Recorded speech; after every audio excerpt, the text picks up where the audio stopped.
അഭിഷേകം ചെയ്തിടണേ, കണ്ണീരുമാക്കിടുവാൻ ഇന്നെന്നിൽ നിറയണമേ, തിരുരക്തമൊഴുക്കണമേ. അഭിഷേകം ചെയ്തിടണേ, കണ്ണീരുമാക്കിടുവാൻ ഇന്നെന്നിൽ നിറയണമേ. ഒന്നായി പാടി മാറ്റിടാം, കൈത്താളത്തോടെ പാടിടാം, വിടുതലിൻ നിമിഷമിതാ, സ്വർഗീയ സമയമിതാ. ഒന്നായി പാടി മാറ്റിടാം, കൈത്താളത്തോടെ പാടിടാം, വിടുതലിൻ നിമിഷമിതാ, സ്വർഗീയ സമയമിതാ.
Praise the Lord. കർത്താവായ യേശുവിന്റെ നാമത്തിൽ ഏവർക്കും സമാധാനവും സന്തോഷവും ആശംസിക്കുന്നു.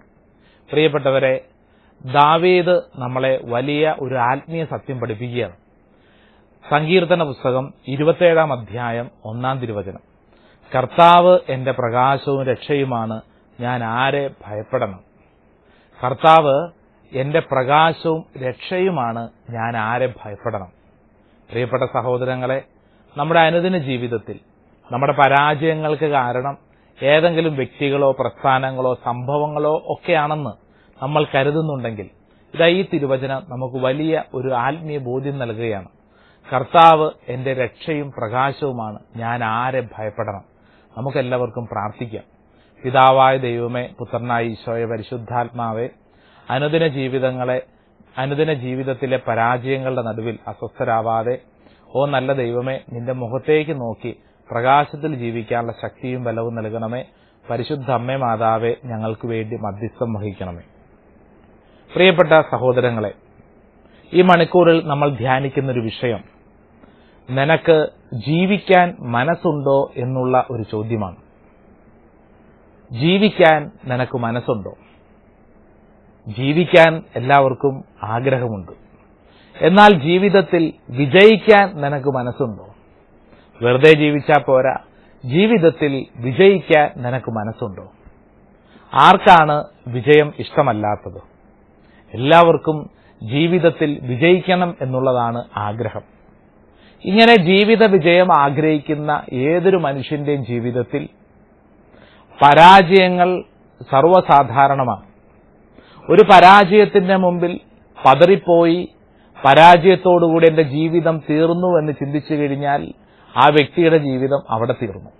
എന്നാൽ പരാജയം വിജയത്തിന്റെ ചവിട്ടുപടിയാണെന്ന് കണക്കാക്കി അതിന്റെ മുകളിൽ ചവിട്ടി നടക്കുന്ന വ്യക്തികളാണ് അനുഗ്രഹം പ്രാപിക്കുന്നത്, ജീവിത വിജയം പ്രാപിക്കുന്നത്.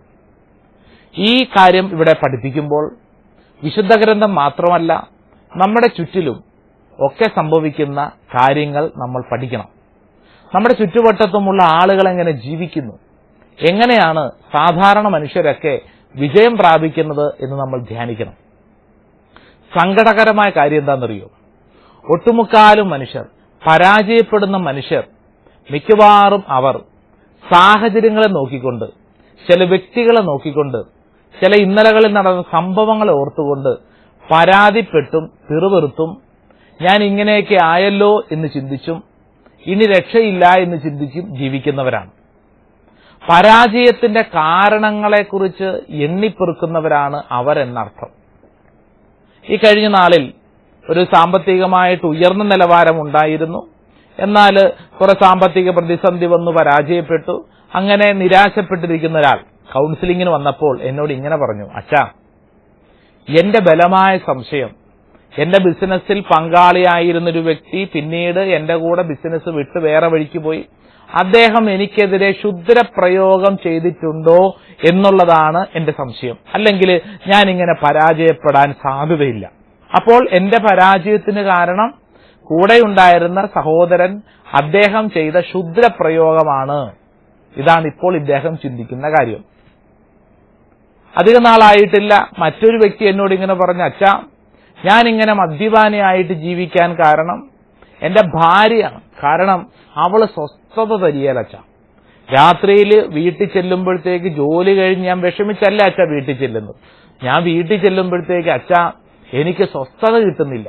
അപ്പൊ സ്വസ്ഥത കിട്ടാനാണ് ഞാൻ മദ്യപിക്കുന്നത്. അപ്പൊ നമ്മൾ ചിന്തിച്ചു നോക്കിക്കേ, എന്തൊരു വ്യത്യസ്തമായ കാരണങ്ങളാണ് ഇവർ പറഞ്ഞു വെക്കുന്നത്. പല തരത്തിലുള്ള വ്യത്യസ്തമായ കാരണങ്ങൾ.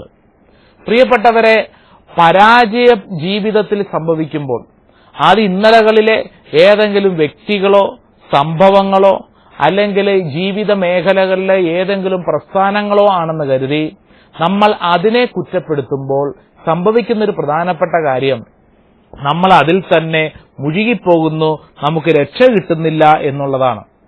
ഇതാ സങ്കീർത്തകനായ ദാവീദ് നമ്മളെ പഠിപ്പിക്കുന്ന ഒരു ആത്മീയ സത്യം. സങ്കീർത്തനം 27 അധ്യായം 1 തിരുവചനം. കർത്താവ് എന്റെ പ്രകാശവും രക്ഷയുമാണ്, ഞാൻ ആരെ ഭയപ്പെടണം. കർത്താവ് എന്റെ ജീവിതത്തിന് കോട്ടയാണ്, ഞാൻ ആരെ പേടിക്കണം. എതിരാളികളും ശത്രുക്കളുമായ ദുർവൃത്തർ ദുരാരോപണങ്ങളുമായി എന്നെ ആക്രമിക്കുമ്പോൾ അവർ തന്നെ കാലിടറി വീഴും. ഒരു സൈന്യം തന്നെ എനിക്കെതിരെ പാളയമടിച്ചാലും എന്റെ ഹൃദയം ഭയം അറിയുകയില്ല. എനിക്കെതിരെ യുദ്ധമുണ്ടായാലും ഞാൻ ആത്മധൈര്യം വെടിയുകയില്ല.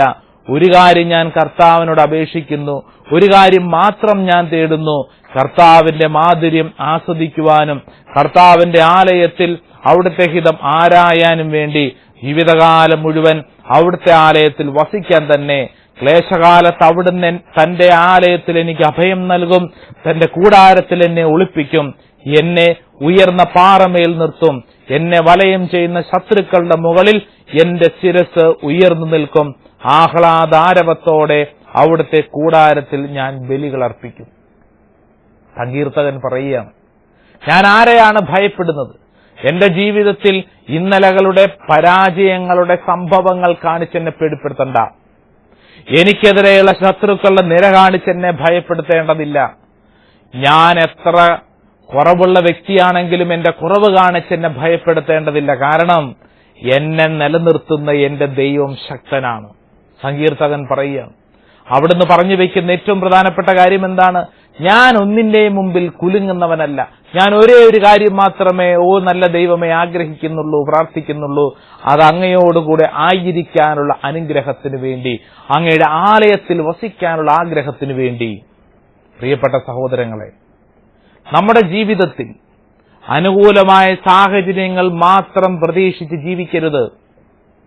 അനുകൂലമായ സാഹചര്യങ്ങളെ മാത്രം ആഗ്രഹിച്ച് ജീവിക്കുന്നവരൊക്കെ പരാജയമടയും. കാരണം ജീവിതം എന്നുള്ളത് അനുകൂലമായ സാഹചര്യങ്ങളുടെ മുമ്പിൽ പൊരുതുന്നതല്ല, മറിച്ച് പ്രതികൂലമായ സാഹചര്യങ്ങളുടെ മുമ്പിൽ പൊരുതി അവയെ അനുകൂലമാക്കുന്നതിലാണ് ജീവിത വിജയം അടങ്ങിയിരിക്കുന്നത്.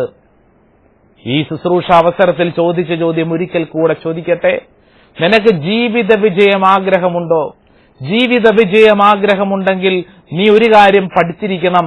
നിന്റെ ജീവിതത്തിൽ പ്രതികൂല സാഹചര്യങ്ങളെ പോലും അനുകൂല സാഹചര്യങ്ങളാക്കി മാറ്റാനുള്ള ഒരു ചങ്കുറപ്പ് ഉള്ളിന്റെ ഉള്ളിലുണ്ടായിരിക്കണം. കാരണം ലോകത്തെ നോക്കിക്കൊണ്ടോ വ്യക്തികളെ നോക്കിക്കൊണ്ടോ നിന്റെ കുടുംബത്തെ നോക്കിക്കൊണ്ടോ നീ ആയിരിക്കുന്ന ജീവിത ചുറ്റുപാടുകളെ നോക്കിക്കൊണ്ടോ ഒന്നിനെയും നോക്കിക്കൊണ്ട് ജീവിത വിജയം അളക്കരുത്. കാരണം അതെല്ലാം പരാജയങ്ങളാണ് നിന്റെ മുമ്പിൽ കാണിച്ചു തരുന്നത്. ലോകം അങ്ങനെയാണ്. ലോകം കാണിച്ചു തരുന്നത് ഇങ്ങനെയുള്ള പരാജയങ്ങളുടെ കണക്കുകളാണ്. പരാജയങ്ങളുടെ കണക്കുകൾ നോക്കാനാണെങ്കിൽ അതിനേ സമയമുള്ളൂ. ജീവിതത്തിൽ ആരാണ് വിജയിച്ചിട്ടുള്ളത്? ജീവിതത്തിൽ വിജയിച്ചവരെല്ലാവരും തന്നെ വായിൽ സ്വർണ്ണക്കരണ്ടിയുമായിട്ട് ജനിച്ചവരാണോ? അല്ലല്ലോ. മറിച്ച് അവരുടെ ജീവിതത്തിന്റെ ചുറ്റുവട്ടങ്ങളിൽ അവർ ആ സാഹചര്യങ്ങളെ അവർ കൈകാര്യം ചെയ്തു എന്നുള്ളതിലാണ്. ജീവിതത്തിന്റെ ചുറ്റുവട്ടങ്ങളെ എങ്ങനെ കൈകാര്യം ചെയ്തു? സർ ഐസക് ന്യൂട്ടൺ എന്ന് പറയുന്ന വിശ്വപ്രസിദ്ധനായിട്ടുള്ള ശാസ്ത്രജ്ഞനെ നമുക്ക് പരിചയമുണ്ട്. അദ്ദേഹത്തിന്റെ ബാല്യത്തിൽ തന്നെ അദ്ദേഹത്തിന്റെ അപ്പനും അമ്മയും മരിച്ചു. പിന്നീട് ആ വല്യമ്മച്ചിയാണ് ഈ സർ ഐസക് ന്യൂട്ടനെ വളർത്തിക്കൊണ്ടുവന്നത്. സർ ഐസക് ന്യൂട്ടനെ വളർത്തിക്കൊണ്ടുവരുമ്പോൾ ഈ ഐസക് ന്യൂട്ടന്റെ സങ്കടം കാണുമ്പോഴൊക്കെ ഈ വല്യമ്മച്ചി അവനോട് പറയുന്നൊരു കാര്യമുണ്ട്. മോനെ, ദൈവമാണ് നിന്റെ പിതാവ്, നീ കരയേണ്ട, അവിടുന്ന് നിനക്കാവശ്യമുള്ളതെല്ലാം തന്ന് നിന്നെ വളർത്തിക്കൊള്ളും. എന്താണ് വല്യമ്മച്ചി പറഞ്ഞു കൊടുക്കുന്ന? മോനെ, ദൈവമാണ് നിന്റെ പിതാവ്, അവിടുന്ന് നിനക്കാവശ്യമുള്ളതെല്ലാം തന്നു വളർത്തിക്കൊള്ളും. ഈ ചെറുപ്പത്തില് ഐസക്കിന്റെ തലയിൽ ഇതിങ്ങനെ തലയ്ക്കകത്ത് വരും. ദൈവമാണ് എന്റെ പിതാവ്, ദൈവമാണ് എന്റെ പിതാവ്, എനിക്ക് ആവശ്യമുള്ളതെല്ലാം ദൈവം തന്നുകൊള്ളും. പ്രിയപ്പെട്ടവരെ, ഇതായിരുന്നു സർ ഐസക് ന്യൂട്ടന്റെ ഉള്ളിലുണ്ടായിരുന്ന ആത്മീയ ദർശനം. ജീവിതത്തിൽ പിന്നീട് ഓരോ പടവകൾ കടന്നു പോകുമ്പോഴും, തലയിൽ ആപ്പിൾ വീണപ്പോഴും, അത് പിന്നീട് ഒരു സിദ്ധാന്തമായി രൂപീകരിക്കപ്പെടുമ്പോഴും ഒക്കെ അദ്ദേഹത്തിന്റെ ഉള്ളിൽ ഒരു ചിന്തയുണ്ടായിരുന്നു. എന്റെ പിതാവ് എന്റെ ദൈവമാണ്, അവിടുന്ന് എനിക്ക് ആവശ്യമുള്ളതെല്ലാം തന്നുകൊള്ളും. പ്രിയപ്പെട്ടവരെ, ആരുമില്ലാത്തവരുടെ ജീവിതത്തിൽ, അപ്പനും അമ്മയും നഷ്ടപ്പെട്ടുപോയ കുഞ്ഞിന്റെ ജീവിതത്തിൽ ദൈവം അവന് തുണയായി അവന്റെ കൂടെയുണ്ടായിരുന്നു എന്ന് അവൻ ഓർമ്മപ്പെടുത്തുകയായിരുന്നു ഓരോ സംഭവങ്ങളിലൂടെയും. സങ്കീർത്തന പുസ്തകം 68 അധ്യായം 5 തിരുവചനം ഇങ്ങനെ പഠിപ്പിക്കുന്നു: ദൈവം തന്റെ വിശുദ്ധ നിവാസത്തിൽ അനാഥർക്ക് പിതാവും വിധവകൾക്ക് സംരക്ഷകനുമാണ്. അഗതികൾക്ക് വസിക്കാൻ ദൈവം ഇടം കൊടുക്കുന്നു. അവിടുന്ന് തടവുകാരെ മോചിപ്പിച്ച് ഐശ്വര്യത്തിലേക്ക് നയിക്കുന്നു. ആരുമില്ലാത്തവർക്ക്, ജീവിതത്തിൽ ഒരു രക്ഷയുമില്ല എന്ന് കരുതുന്നവർക്ക്, പ്രിയപ്പെട്ടവരെ, എല്ലാ പ്രതികൂല സാഹചര്യങ്ങളും ദൈവം അനുകൂലമാക്കി മാറ്റിക്കൊടുക്കുമെന്ന് തിരുവചനം പഠിപ്പിക്കുകയാണ്. ദൈവത്തോട് ചേർന്നിരിക്കുന്നവർക്ക് ദൈവം കൊടുക്കുന്ന അനുഗ്രഹമാണ്. ചോദ്യം ഇതാണ്: നിനക്ക് ജീവിതത്തിൽ വിജയിക്കാൻ ആഗ്രഹമുണ്ടോ? ജീവിതത്തിൽ വിജയിക്കാൻ ആഗ്രഹമുണ്ടെങ്കിൽ നീ എടുക്കേണ്ട നിലപാടിനെ കുറിച്ചാണ് തിരുവചനം പഠിപ്പിക്കുന്നത്. നീ എന്ത് ചെയ്യണം? ചുറ്റുവട്ടത്തുള്ള ആളുകളെയോ സംഭവങ്ങളെയോ പ്രസ്ഥാനങ്ങളെയോ നോക്കി അതാണ് ഇങ്ങനെയാകാൻ കാരണം, ഇവര് കാരണമാണ് ഞാൻ ഇങ്ങനെയാകാൻ കാരണമെന്ന് കുറ്റപ്പെടുത്തിക്കൊണ്ട് ജീവിക്കരുത്. മറിച്ച് അവയ്ക്ക് മുകളിൽ ദൈവം നിനക്ക് വേണ്ടി പണിതുയർത്തിയിരിക്കുന്ന കാര്യങ്ങളെക്കുറിച്ച് ചിന്തിക്കുക, പ്രാർത്ഥിക്കുക. അധിക നാളായിട്ടുള്ള ഒരു ചെറുപ്പക്കാരൻ, ആ ചെറുപ്പക്കാരൻ ജീവിതത്തില് അവന്റെ ബാല്യകാലങ്ങളിൽ ഉണ്ടായ കുറെ കൈപ്പേറിയ അനുഭവങ്ങൾ അവൻ പങ്കുവയ്ക്കുകയായിരുന്നു. അവൻ അവസാനം എന്നോട് പറഞ്ഞു: അച്ഛാ, ഞാൻ ഇന്ന് ഈ തകർച്ചയെല്ലാം അനുഭവിക്കാൻ കാരണം എന്റെ പള്ളിയിലെ വികാരിയച്ഛൻ, അതോടൊപ്പം എന്റെ മാതാപിതാക്കളാണ്. ഞാൻ ചോദിച്ചു, അതെന്താണ് അങ്ങനെ? അപ്പോൾ അവൻ പറഞ്ഞു: അച്ഛാ, ഞാൻ പറഞ്ഞില്ല എന്റെ ഇന്നലകളിലെ കൈപ്പേറിയ അനുഭവങ്ങൾ. അച്ഛൻ, ഞാൻ ഇടവകപ്പള്ളിയിൽ അൾത്താര ശുശ്രൂഷകൻ. എന്നിട്ട് എന്ത് സംഭവിച്ചു? അച്ഛാ, അൾത്താര ശുശ്രൂഷകനായി എന്നെ ആ അച്ഛൻ അവിടെ നിന്ന് ഏതോ ഒരു നിസ്സാര കാര്യത്തിന്റെ പേരിൽ എന്നെ പുറത്താക്കി. അച്ഛാ, അച്ഛൻ എന്നെ പുറത്താക്കിയെന്ന് മാത്രമല്ല, അതെന്റെ ജീവിതത്തിൽ വലിയ സങ്കടമായി മാറി. ഞാൻ പിന്നെ പള്ളിയിൽ പോയിട്ടില്ല. എന്റെ മാതാപിതാക്കൾ അത് വിശ്വസിച്ചു, അവരും എന്നെ ഉപദേശിച്ചു, വഴക്കിട്ടു. എന്റെ മാതാപിതാക്കളോടുള്ള ബന്ധം നഷ്ടപ്പെട്ടു. എന്നിട്ട് ഈ ചെറുപ്പക്കാരൻ ഇങ്ങനെ പറഞ്ഞു വെച്ച: അച്ഛാ, എനിക്കിന്ന് കുടുംബത്തിൽ പ്രവേശിക്കാൻ ഇഷ്ടമല്ല, ഞാൻ എന്റെ പഠനം പൂർത്തിയാക്കിയില്ല, എന്റെ ജോലിയിൽ ഇപ്പോഴും അസ്വസ്ഥതയാണ്, എന്റെ ജീവിതം മുഴുവൻ തകർന്ന് തരിപ്പണമായി. എന്നിട്ട് ഇദ്ദേഹം ചോദിച്ചു: അച്ഛാ, അച്ഛൻ പറ, എന്റെ ഇന്നലകളുടെ ജീവിതത്തിൽ സംഭവിച്ച ബാല്യകാല പ്രശ്നങ്ങൾ കാരണമല്ലേ ഞാൻ ഇങ്ങനെയായി മാറിയത്? പ്രിയപ്പെട്ട സഹോദരങ്ങളെ, ഇന്നലകളിലെ കണക്കെടുപ്പിന് പോയി കഴിഞ്ഞാൽ അതിനേ സമയമുള്ളൂ. പ്രിയപ്പെട്ടവരെ, ഇന്നലകളിൽ സംഭവിച്ച കാര്യങ്ങൾ അതെന്ത് തന്നെയും ആയിക്കൊള്ളട്ടെ, നിന്റെ അഭിമാനത്തിന് ക്ഷതമേറ്റതോ, നിനക്കുണ്ടായിരുന്ന സമ്പത്ത് നഷ്ടപ്പെട്ടതോ, നീ എന്ന് കരുതിക്കൊണ്ട് നടന്നിരുന്ന പലതും തകർന്ന് തരിപ്പണമായതോ, എന്തുമായിക്കൊള്ളട്ടെ, അതിന്റെ നടുവിൽ നീ ഇരുന്നു കൊണ്ട് കണക്കെടുപ്പിന് നോക്കിക്കഴിഞ്ഞാൽ അത് നിനക്ക് അസ്വസ്ഥതയെ നൽകൂ. എന്തു ചെയ്യണം? തിരുവചനം പഠിപ്പിക്കുന്നു: പോയതെല്ലാം പോട്ടെ, അതിന്റെ മുകളിൽ നീ പണിതുയർത്തുക. നിനക്ക് വേണ്ടി ദൈവം ഇതാ കാത്തിരിക്കുന്നു, ഞാൻ ആരെ ഭയപ്പെടണം? സങ്കീർത്തകൻ 27 1 തിരുവചനം പഠിപ്പിക്കുന്നു: കർത്താവിന്റെ പ്രകാശവും രക്ഷയുമാണ് ഞാൻ ആരെ ഭയപ്പെടണം? കർത്താവിന്റെ ജീവിതത്തിന് കോട്ടയാണ്, ഞാൻ ആരെ പേടിക്കണം? പ്രിയപ്പെട്ടവരെ, തിരുവചനത്തിൽ എഴുതി വച്ചിരിക്കുന്ന കാര്യങ്ങൾ അത് വെറുതെ വായിച്ചു പോകാനുള്ളതല്ല, മറിച്ച് നമ്മുടെ അനുദിന ജീവിതത്തിൽ നമ്മൾ നമ്മളോട് തന്നെ പറഞ്ഞു പഠിപ്പിക്കേണ്ട ആത്മീയ സത്യമാണ്. ഓരോ ദിവസവും ഓരോ ജീവിത പ്രശ്നങ്ങളുടെയും മുമ്പിൽ നീ ഇത് പറഞ്ഞ് പറഞ്ഞ് പറഞ്ഞ് നിനക്ക് തന്നെ ഒരു ബലം നൽകണം. ഞാൻ ആരെ ഭയപ്പെടണം? ഞാൻ ആരെ ഭയപ്പെടണം? കാരണം എന്റെ ദൈവം എന്റെ കൂടെയുണ്ട്, എന്റെ കൂടെയുണ്ട്. പ്രിയപ്പെട്ടവർ, ഈ തിരിച്ചറിവാണ് ജീവിതത്തിൽ നമുക്ക് ദൈവത്തെ സ്തുതിക്കാനും ആരാധിക്കാനുമുള്ള ശക്തിയും ബലവും കിട്ടുന്നത്. അപ്പോഴാണ് സങ്കീർത്തകൻ പറയുന്നത് പോലെ, ഞാൻ ഒന്നേ ചോദിക്കുന്നുള്ളൂ, ഞാൻ ചോദിക്കുന്ന ഒരേ ഒരു കാര്യം, ഞാൻ എന്റെ ദൈവത്തിന്റെ ആലയത്തിൽ ആയിരിക്കാൻ വേണ്ടി ദൈവത്തെ സ്തുതിക്കാനുള്ള ചങ്കുറപ്പ് നൽകണമേ എന്ന് മാത്രമാണ്. പ്രിയപ്പെട്ടവരെ, ദൈവത്തെ സ്തുതിക്കുക, ദൈവത്തോട് ചേർന്നിരിക്കുക. അപ്പോൾ എന്ത് സംഭവിക്കും? നമ്മുടെ പ്രതിസന്ധികൾ ഏതാണെന്നും എന്താണെന്നും നമുക്ക് മനസ്സിലാകാനുള്ള കരുത്ത് ലഭിക്കും. ഉദാഹരണത്തിന് നമ്മൾ ചിന്തിക്കുക, ഒരപ്പൻ മക്കളുടെ പെൺമക്കളുണ്ട് 3 പേര്. ആ പെൺമക്കളുടെ കല്യാണം നടക്കുന്നില്ല. ധ്യാനകേന്ദ്രത്തിൽ വന്ന് കരങ്ങൾ പിടിച്ചു ഭയങ്കര സ്തുതിപ്പും പ്രാർത്ഥനയും.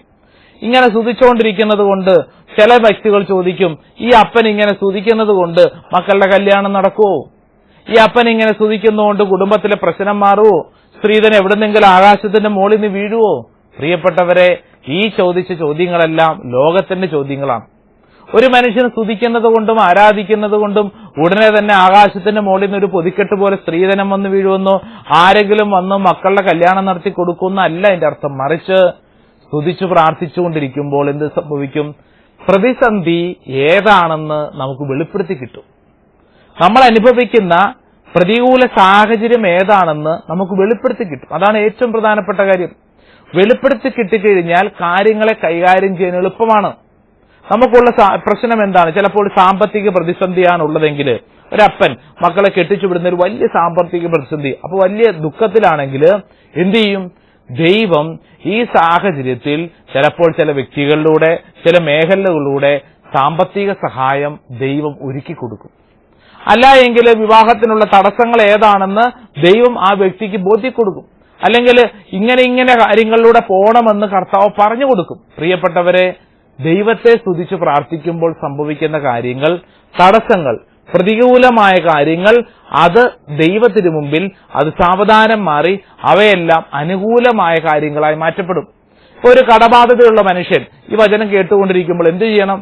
അദ്ദേഹത്തിന്റെ കടബാധ്യതയുടെ മുമ്പിൽ അദ്ദേഹം ദൈവത്തോട് ചേർന്നിരുന്ന് ദൈവത്തെ സ്തുതിക്കാൻ തീരുമാനിക്കുക.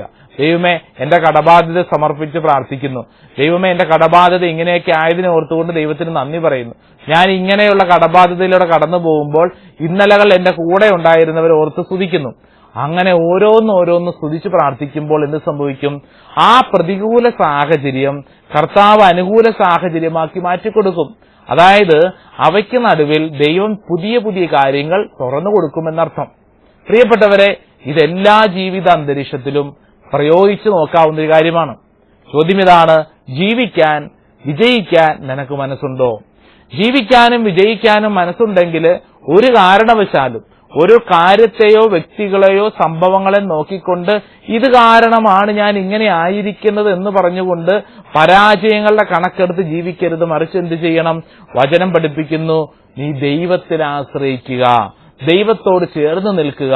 അപ്പോൾ അവിടുന്ന് അതിന്റെ കാര്യങ്ങൾ, കാരണങ്ങൾ, സാധ്യതകൾ നമ്മുടെ മുമ്പിൽ വെളിപ്പെടുത്തി തരും. പ്രിയപ്പെട്ടവരെ, ഇങ്ങനെ ഒരു ആത്മീയ ദർശനം നമ്മുടെ അനുദിന ജീവിതത്തിൽ നമുക്ക് സ്വീകരിക്കാൻ സാധിച്ചാൽ അത് നമ്മുടെ ജീവിതത്തിൽ പുത്തൻ അഭിഷേകമായി മാറ്റപ്പെടും. അതിനു വേണ്ടിയിട്ടാണ് നമ്മൾ പ്രാർത്ഥിക്കുന്നതും ആഗ്രഹിക്കുന്നതും. വിശുദ്ധ ഗ്രന്ഥം അതാണ് നമ്മൾ പഠിപ്പിച്ചു വെക്കുന്നത്. റോമാക്കാർക്ക് ഇത് ലേഖനം 8-ാം അധ്യായം 28-ാം തിരുവചനം. റോമ 8:28 വചനം പഠിപ്പിക്കുന്നു, ദൈവത്തെ സ്നേഹിക്കുന്നവർക്ക്, അവിടുത്തെ പദ്ധതി അനുസരിച്ച് വിളിക്കപ്പെട്ടവർക്ക് അവിടുന്ന് സകലതും നന്മയ്ക്കായി പരിണമിപ്പിക്കുന്നുവെന്ന് നമുക്കറിയാമല്ലോ. പ്രിയപ്പെട്ടവരെ, വചനം കൃത്യമായിട്ടാണ് പഠിപ്പിക്കുന്നത്. ദൈവത്തെ സ്നേഹിക്കുന്നവർക്ക്, അവിടുത്തെ പദ്ധതി അനുസരിച്ച് വിളിക്കപ്പെട്ടവർക്ക് അവിടുന്ന് സകലതും, ചെറിയ ചെറിയ കാര്യങ്ങളല്ല, അവിടുന്ന് സകലതും നന്മയ്ക്കായി പരിണമിപ്പിക്കുന്നുവെന്ന് നമുക്കറിയാമല്ലോ. പ്രിയപ്പെട്ട സഹോദരങ്ങളെ, ഈ പ്രാർത്ഥനാ ശുശ്രൂഷയിൽ പങ്കെടുത്തുകൊണ്ടിരിക്കുമ്പോൾ നമുക്ക് ആഗ്രഹിക്കാവുന്നതും പ്രാർത്ഥിക്കാവുന്നതുമായ കാര്യം ഇതാണ്. ജീവിതത്തിന്റെ പ്രശ്നങ്ങളും പ്രതിസന്ധികളും കണ്ട് ഒന്നിനെയും മുമ്പിൽ ഭയപ്പെടേണ്ട. കാരണം ഭയം എന്ന് പറയുന്നത് പിശാച് നൽകുന്ന ഒരു ഉപകരണമാണ്. ഭയം എന്നുള്ളത് പിശാചിന്റെ ഒരു ആയുധമാണ്. ഭയം ഉള്ളിൽ വന്നു കഴിഞ്ഞാൽ പിന്നെ നമ്മളെ ഒന്നിനും കൊള്ളാണ്ടാവും. ഭയം ഉള്ളിൽ വന്നു കഴിഞ്ഞാൽ നമ്മൾ പുറകോട്ട് പോകാൻ തുടങ്ങും. പ്രിയപ്പെട്ടവരെ, ഭയത്തെ എതിർക്കുന്നതാണ് പ്രത്യാശയുടെ കൃപ. ഭയത്തെ എതിർക്കുന്നതാണ് ദൈവിക കവചമായ പ്രത്യാശ. അപ്പൊ അതുകൊണ്ട് നമ്മൾ പ്രാർത്ഥിക്കേണ്ടത്, ഞാൻ ഇന്ന് പരാജയം അടഞ്ഞിരിക്കുന്ന, എന്നെ ഒന്നിനും കൊള്ളില്ല എന്ന് ചിന്തിരിക്കുന്ന വ്യക്തിയും നടുവിൽ ദൈവമേ, അങ്ങാണെന്റെ പ്രകാശം, അങ്ങാണെന്റെ രക്ഷ എന്ന് തിരിച്ചറിയുക, അതിനുവേണ്ടി യജ്ഞിക്കുക, ആഗ്രഹിക്കുക. അതല്ലാതെ കുടുംബത്തിലൊരു പ്രശ്നം, സാമ്പത്തിക പ്രതിസന്ധി കാരണം ഞാൻ ഇങ്ങനെയായി, അല്ലെ? നമ്മൾ ചിന്തിച്ചു നോക്കിയേ, മിക്കവാറും മദ്യപാനികൾ പറയുന്ന കാരണങ്ങൾ, അല്ലെ? ഏതെങ്കിലും മദ്യപാനിയോട് ചോദിക്കുക, മദ്യപാനി സഹോദര എന്തുകൊണ്ടാണ് ഇങ്ങനെ കുടിക്കുന്നത്? ഏതെങ്കിലും മദ്യപാനി പറയോ ഞാൻ മദ്യപിക്കാൻ കാരണം എന്റെ കുഴപ്പമാണ്? ഇല്ല, ഇന്നേ വരെ പറയില്ല. അവൻ പറയാൻ പോകുന്നത് എന്തെല്ലാം കാരണങ്ങളാണ്? 100,000 കാരണങ്ങൾ പറയും, അല്ലെ? 100,000 കാരണങ്ങൾ. നിങ്ങൾ ചോദിച്ചു നോക്കണം ഏതെങ്കിലും മദ്യപാനിയോട്, അവര് പറയുന്ന കാരണങ്ങൾ കേൾക്കണം. ഞാൻ മദ്യപിക്കാൻ കാരണം ഞാൻ ഇന്ന പ്രശ്നത്തിലായതുകൊണ്ടാണ്, എനിക്ക് ഉറക്കം കിട്ടാത്തത് കൊണ്ടാണ്. ചില മദ്യപാനികൾ പറഞ്ഞിട്ടില്ലേ, എനിക്ക് ഉറക്കം കിട്ടാത്തത് കൊണ്ടാണ്, ഇച്ചിരി കുടിച്ചു കഴിഞ്ഞാൽ ഉറക്കം കിട്ടും, ടെൻഷൻ അടിച്ചത് കൊണ്ടാണ്, അല്ലെങ്കിൽ ആ വ്യക്തിയോടുള്ള ഇങ്ങനെയുള്ള പ്രശ്നങ്ങൾ കൊണ്ടാണ്, ഇങ്ങനെ തുടങ്ങി 100,000 കാരണങ്ങൾ പറയും. ഒരിക്കലും അവർ അവരുടെ പരാജയത്തെ അംഗീകരിക്കില്ല. മറിച്ച് അവർ കാരണങ്ങൾ ഇങ്ങനെ അന്വേഷിച്ചുകൊണ്ടിരിക്കും, കാരണങ്ങൾ ഇങ്ങനെ കണ്ടുപിടിച്ചുകൊണ്ടിരിക്കും. ചില വ്യക്തികളുടെ സ്വഭാവ രീതി അങ്ങനെയാണ്. അവർക്ക് ഇങ്ങനെ കാരണങ്ങൾ കണ്ടുപിടിക്കുന്നതിലാണ് ആനന്ദം അടങ്ങിയിരിക്കുന്നത്. അവർ ഈ കാരണം കണ്ടുപിടിക്കുന്നതനുസരിച്ച് അവർ ഈ പ്രശ്നത്തിൽ നിന്ന് അവർക്കൊരു കുഴപ്പവുമില്ല എന്നുള്ള ഒരു ചിന്തയിലേക്ക് എത്തും, അല്ലെ? നമ്മൾ ചിന്തിച്ചു നോക്കിയ ഒരു മദ്യപാനി പറയുകയാണ് ഞാൻ ഇങ്ങനെ കുടിക്കാൻ കാരണം ഇന്ന ഒരു പ്രശ്നമാണെന്ന് പറഞ്ഞു കഴിഞ്ഞാൽ ഇദ്ദേഹത്തിന് പിന്നെ ഉത്തരവാദിത്തമില്ല, ഇദ്ദേഹത്തിന്റെ കുഴപ്പമല്ല, ഞാൻ നീതിമാനാണ്, ഞാൻ നല്ലവനാണ്. പ്രിയപ്പെട്ടവരെ, വിജയിക്കാൻ ആഗ്രഹമുണ്ടോ? ജീവിത വിജയം ആഗ്രഹമുണ്ടോ? എങ്കിൽ ഒരു തീരുമാനത്തിൽ നമ്മൾ എത്തണം. ഒരു കാരണത്തെ നോക്കിക്കൊണ്ട് നമ്മുടെ ജീവിതത്തെ വിലയിരുത്തരുത്. മറിച്ച് നമ്മുടെ ജീവിത നയം എന്ന് പറയുന്നത് എന്റെ ദൈവമായ കർത്താവ് നയിക്കുന്ന വഴിയാണ് എന്ന് പ്രഖ്യാപിക്കണം. അതുകൊണ്ടാണ് സങ്കീർത്തകൻ പറഞ്ഞത്, എന്ത്? എന്റെ കർത്താവിന്റെ രക്ഷയും പ്രകാശവുമാണ്. ഞാൻ ആരെ ഭയപ്പെടണം? ഞാൻ എന്തിന്റെ മുമ്പിൽ കീഴടങ്ങണം? ഞാൻ എന്തിനാണ് ഈ പിശാചിന് തട്ടിപ്പിന്റെ മുമ്പിൽ വീണുപോകുന്നത്? ഞാൻ എന്റെ ദൈവത്തിന്റെ പ്രിയപ്പെട്ട വ്യക്തിയല്ലേ? പ്രിയപ്പെട്ട സഹോദരങ്ങളെ, എന്നെ കേട്ടുകൊണ്ടിരിക്കുന്ന ഈ സമയം തന്നെ ജീവിതത്തിൽ ഏതെങ്കിലും വിഷയങ്ങൾ നീ പരാജയത്തിലാണെന്ന് ചിന്തിക്കുന്നുണ്ടെങ്കിൽ ഉറപ്പിച്ചുകൊള്ളുക, ഇത് നിനക്ക് പരാജയമല്ല. ചില തടസ്സങ്ങളൊക്കെ സംഭവിക്കുമ്പോഴത്തേക്ക് അതിന്റെ പിന്നിൽ ദൈവം നിനക്ക് വേണ്ടി ഒളിപ്പിച്ചു വെച്ചിരിക്കുന്ന ചില വിജയ രഹസ്യങ്ങൾ അടങ്ങിയിട്ടുണ്ടാവാം. അതാണ് നമ്മൾ കണ്ടെത്തേണ്ടതും പ്രാർത്ഥിക്കേണ്ടതും ആഗ്രഹിക്കേണ്ടതും. ഒരു ജോലിയിൽ തടസ്സം സംഭവിക്കുന്നു. ഒരു സ്ഥലത്ത് ഇന്റർവ്യൂവിന് പോയി, 2 സ്ഥലത്ത് ഇന്റർവ്യൂവിന് പോയി, 3 സ്ഥലത്ത് പോയി, പരാജയം, തീർന്നു, ഇനി ജോലിയില്ല, ഇനി ജോലി കിട്ടില്ല എന്നിങ്ങനെ നിന്റെ തലയ്ക്കകത്ത് പിശാചിരുന്ന് പറഞ്ഞുകൊണ്ടിരിക്കാം. നിന്നെക്കൊണ്ട് കൊള്ളില്ല, കൂട്ടത്തിലുള്ള കുട്ടികൾക്കൊക്കെ ജോലി ആയല്ലോ, ഇനി നിന്നെ എന്തിനു കൊള്ളാം എന്നിങ്ങനെ പറഞ്ഞുകൊണ്ടിരിക്കാം. പ്രിയപ്പെട്ടവരെ, അത് പിശാചിന്റെ തട്ടിപ്പാണ്. നിനക്ക് 3 പ്രാവശ്യം ഒരു സ്ഥലത്ത് ജോലി കിട്ടിയില്ലെങ്കിൽ 4-മതോ 5-മതോ 10-മതോ 20-മതോ കിട്ടാൻ പോകുന്ന ജോലി നിനക്ക് വേണ്ടി ദൈവം ഒരുക്കിയ ഒരു ജോലിയാവാം. ഒരു പരീക്ഷ എഴുതി ആ പരീക്ഷ എഴുതിയിട്ട് രക്ഷയില്ല, അല്ലെങ്കിൽ 2 പ്രാവശ്യം എഴുതി, 3 പ്രാവശ്യം എഴുതി, രക്ഷയില്ല എന്നിങ്ങനെ സങ്കടപ്പെടരുത്. ഞങ്ങളുടെ ഈ ധ്യാന കേന്ദ്രത്തിൽ ഒത്തിരി നേഴ്സസ് വരും. ഈ കഴിഞ്ഞ നാൾ ഒരു നേഴ്സ് വന്ന് പറഞ്ഞിങ്ങനെയാണ്, അച്ചോ വിദേശത്ത് പോകാൻ ഭയങ്കര ആഗ്രഹം, IELTS പരീക്ഷ എഴുതിയിട്ട് കിട്ടുന്നില്ല, അങ്ങേ അറ്റത്ത് വന്ന് നിൽക്കുക, കിട്ടുന്നില്ല, രക്ഷയില്ല. അച്ഛൻ ഞാൻ 1-2 തവണയല്ല 7-8 തവണ എഴുതി, ഞാൻ പരാജയം അടഞ്ഞിരിക്കുന്നു, ഇനി ഞാൻ എഴുതുന്നില്ല, ഞാൻ ഇവിടെ എങ്ങാനും കിടന്ന് ജീവിച്ചോളാം. പ്രിയപ്പെട്ടവരെ, അതല്ല അതിന്റെ അർത്ഥം. മറിച്ച് എന്താ ചെയ്യേണ്ടത്? നിന്റെ പരാജയത്തിന്റെ നടുവിൽ ദൈവം നിനക്ക് വേണ്ടി ഒരുക്കുന്ന ഒരു വലിയ ദൈവ അനുഗ്രഹമുണ്ട്. അതുകൊണ്ട് പരാജയപ്പെട്ടല്ലോ എന്ന് ഓർത്തുകൊണ്ട് നീ സങ്കടപ്പെട്ടുകൊണ്ടിരിക്കരുത്. മറിച്ച് അതിനേക്കാളും ഉയർന്ന് നിനക്ക് ജീവിക്കാൻ കർത്താവ് ഒരു സാധ്യത നൽകുകയാണ്. പ്രത്യാശിക്കാൻ നിനക്ക് വകുപ്പുണ്ട്. ആഗ്രഹിക്കാൻ നിനക്ക് ഇതാ ദൈവം നിന്റെ മുമ്പിൽ ഒരു വഴി ഒരുക്കുന്നു. പിന്നെ നീ എന്തിനു സങ്കടപ്പെടണം? സങ്കീർത്തകൻ നമ്മളെ പഠിപ്പിക്കുന്നത് ഒരിക്കലും മറക്കാതെ ഹൃദയത്തിൽ സൂക്ഷിക്കണം.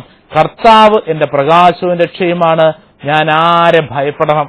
എന്റെ ചുറ്റിനും സങ്കീർത്തകൻ പറയുന്നുണ്ട്, ദുരാരോപണങ്ങളുമായി എന്നെ ആക്രമിക്കുമ്പോൾ ഞാൻ ഭയപ്പെടില്ല, കാരണം എന്റെ ദൈവം എന്റെ കൂടെയുണ്ട്. എന്നിട്ട് ഈ സങ്കീർത്തകൻ പ്രാർത്ഥിക്കുന്ന പ്രാർത്ഥന എന്താണ്?